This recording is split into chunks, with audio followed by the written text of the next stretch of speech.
Okay, so T junctions. So we have in front of us a T junction. It is a fairly open T junction, but it has really clear markings, which is why I've chosen to park up here and talk to you about it.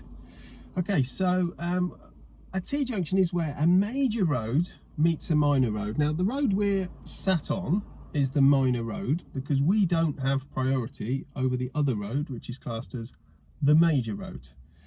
How do you know that? Well, we're going down the trunk of the T, and in front of us there's another road, and there's a house, there's a pavement in front of us. It's clearly the end of a road, but you can tell by the road markings. So in front of us we have, once the lorry's moved, we have a sign on the left, which is a give way sign. The triangle on the floor is not some sort of directional arrow. It is to mimic the only upside down triangle sign in the highway code, which is the give way sign. It's like that to stand out from all the other ones. Half a turn, looking right, left, it's all clear. You don't need to stop, just carry on. So notice by really stopping,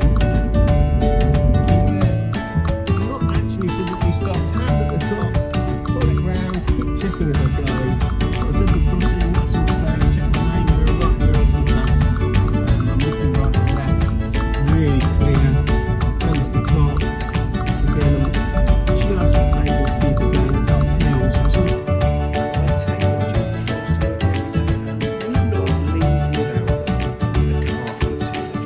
Them with their driving skills.